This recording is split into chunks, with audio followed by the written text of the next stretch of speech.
आप जानते हो कि कोई एक महीना जो पाकिस्तान अपनी मेमोरी से निकाल देना चाहेगा या जिसे वो कभी नहीं चाहेगा कि लोग उसे याद करें, वो कौन सा महीना है? सोचो।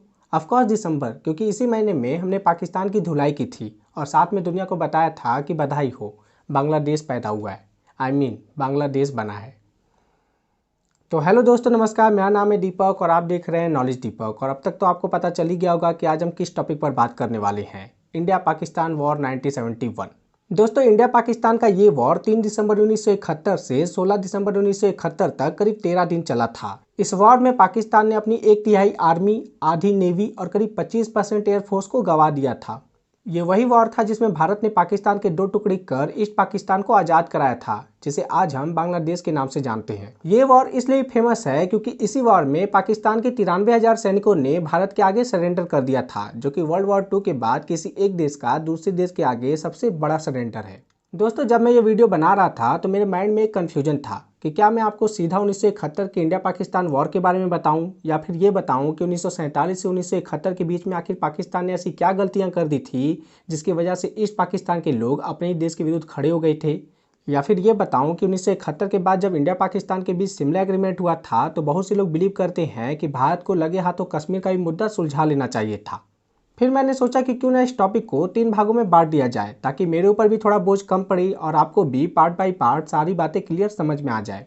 तो आइए आज शुरू करते हैं पाकिस्तान की 1947 से 1971 की गलतियों से, जिसने ईस्ट पाकिस्तान को बांग्लादेश बनने पर मजबूर किया था।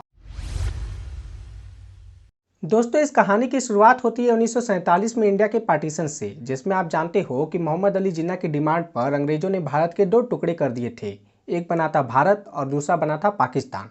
पाकिस्तान 2 भागों में विभाजित था। एक था वेस्ट पाकिस्तान और एक था ईस्ट पाकिस्तान। मोहम्मद अली जिन्ना ने सोचा था कि जिस तरह इस्लाम के नाम पर उन्होंने पाकिस्तान बनवा लिया है, उसी तरह उस धर्म के नाम पर ये दोनों भागों को चलाएंगे भी। पर सबसे बड़ा रोड़ा जो इसके बीच में आ रहा था वो था इन दोनों भागों के बीच का distance. West Pakistan east Pakistan से करीब 1500 किलोमीटर की दूरी पर था, जिसमें एक तरफ पंजाबी, सिंधी, उर्दू, बलूची बोलने वाले गोरे चिट्टे लोग थे तो वहीं दूसरी तरफ बंगाली बोलने वाले थोड़े सावले लोग थे। दोस्तों, अगर कोई पूछे तो ये बात 1947 में ही पता चल गई थी कि ये दोनों भाग कभी भी एक साथ नहीं रह सकते, क्योंकि पाकिस्तान बनने के साथ ही दोनों भागों के बीच में वर्चस्व की लड़ाई शुरू हो चुकी थी।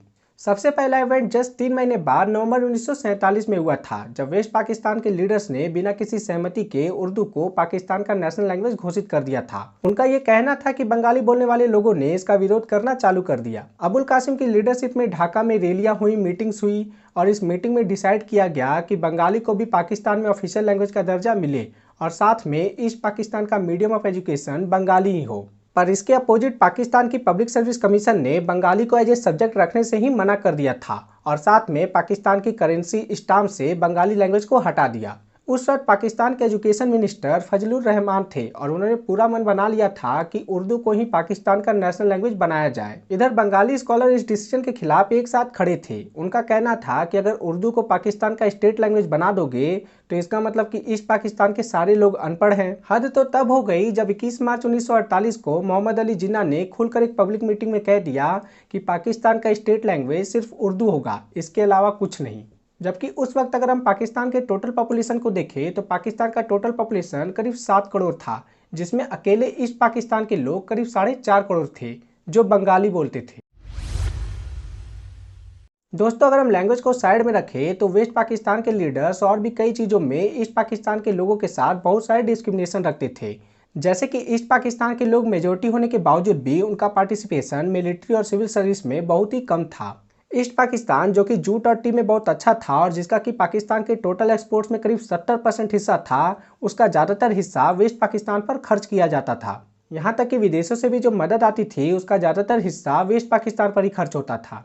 और ये सारी चीज़ें ईस्ट पाकिस्तान के लोग धीरे धीरे समझ रहे थे। 1947 से 1970 के बीच में वेस्ट पाकिस्तान के लोग डेवलपमेंट के मायने में ईस्ट पाकिस्तान से बहुत ही आगे थे और ये पैसा किसी और का नहीं था, ईस्ट पाकिस्तान के लोगों का था। अवामी लीग की स्थापना 23 जून 1949 को तब के ईस्ट पाकिस्तान के कैपिटल ढाका में की गई थी, जिसका मकसद वेस्ट पाकिस्तान की मुस्लिम लीग को काउंटर कर ईस्ट पाकिस्तान के बंगालियों को इक्वल रिप्रेजेंटेशन देना था। यह पार्टी 1949 में इस्टेब्लिश होने के साथ ही ईस्ट पाकिस्तान में बहुत ही पॉपुलर हो गई थी और इसी के बदौलत इसके लीडरों ने कुछ समय के लिए पाकिस्तान में शेयरिंग गवर्नमेंट भी बनाया था। दोस्तों, शेख मुजीबुर रहमान जो कि ईस्ट पाकिस्तान में बहुत पॉपुलर लीडर थे, उन्होंने शुरू से ही ईस्ट पाकिस्तान के लिबरेशन की वकालत की थी और इसी वजह से वो 1958 में जेल भी जा चुके थे। 1966 में उन्होंने अपना सबसे बड़ा डिमांड 6 पॉइंट प्रोग्राम गवर्नमेंट के सामने रखा था, जिसमें उन्होंने ईस्ट पाकिस्तान को फुल्ली ऑटोनॉमी देने की बात कही थी। लेकिन ये 6 पॉइंट तब पाकिस्तान के प्रेसिडेंट अयूब खान को एक्सेप्ट नहीं था और उन्होंने इसको साजिश मानकर जनवरी 1948 में शेख मुजीबुर रहमान को गिरफ्तार करवा दिया। दोस्तों, पाकिस्तान का पहला जनरल इलेक्शन 7 दिसंबर 1970 में हुआ था। वेट, आप बोलोगे कि पाकिस्तान का पहला जनरल इलेक्शन 1970 में, तो पाकिस्तान 1947 से 1970 के बीच में कर क्या रहा था? तो देखिए, इससे पहले पाकिस्तान का पहला कॉन्स्टिट्यूशन 1956 में लागू हुआ था, जिसके 3 साल बाद ही पाकिस्तान का पहला जनरल इलेक्शन होने की बात की गई थी। पर तब इस्कंदर मिर्जा जो कि पाकिस्तान के प्रेसिडेंट थे, उन्होंने 7 अक्टूबर 1958 को पाकिस्तान में पॉलिटिकल इनस्टेबिलिटी का बहाना देकर कॉन्स्टिट्यूशन को ही रद्द कर दिया था और साथ में अपना सारा पावर तब के commander in chief Ayub Khan को सौंप दिया था। अयूब खान बाद में 1958 से 1968 तक पाकिस्तान के प्रेसिडेंट रहे थे और इस दौरान उन्होंने 1962 में पाकिस्तान की एक नई कॉन्स्टिट्यूशन की घोषणा की थी, जिसमें पाकिस्तान को पार्लियामेंट्री सिस्टम से हटाकर प्रेसिडेंशियल सिस्टम में कन्वर्ट कर दिया गया था। लेकिन 1968 तक आते आते जब अयूब खान पर पॉलिटिकल प्रेशर बढ़ने लगा, तो उन्होंने फिर से पाकिस्तान का सारा पावर तब के commander in chief Yahya Khan को सौंप दिया।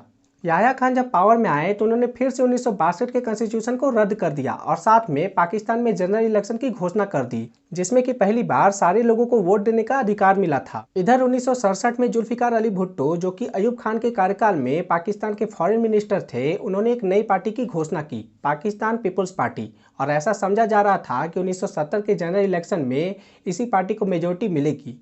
पर जब इलेक्शन खत्म हुआ तो इसका नतीजा कुछ और ही था।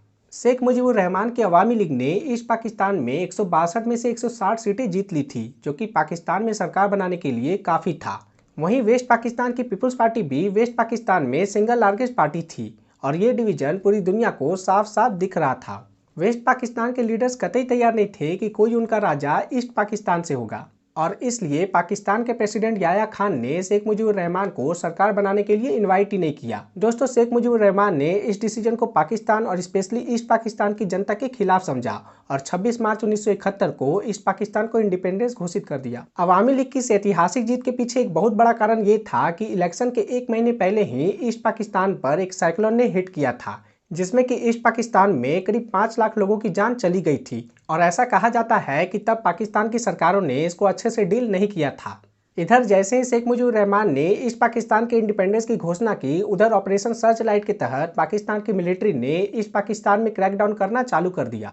एक एस्टीमेट के अकॉर्डिंग मार्च 1971 से दिसंबर 1971 के बीच में पाकिस्तान की मिलिट्री ने करीब 30 लाख लोगों को मौत के घाट उतार दिया था। करीब 4 लाख महिलाओं का रेप हुआ था, जिसमें कि मेजोरिटी हिंदू महिलाएं थी और करीब 1 करोड़ लोग ईस्ट पाकिस्तान को छोड़कर भारत आ गए थे और इसलिए मजबूरन भारत को इस युद्ध में आना पड़ा था। दोस्तों, इसके बाद की स्टोरी अगले वीडियो में, जिसमें हम जानेंगे कि 25 मार्च 1971 से 3 दिसंबर 1971 के बीच में भारत क्या कर रहा था, क्यों भारत ने 10 महीने का इंतजार किया और साथ में 1971 की पूरी लड़ाई। तो चलिए मिलते हैं अगले वीडियो में। आपका बहुत बहुत धन्यवाद।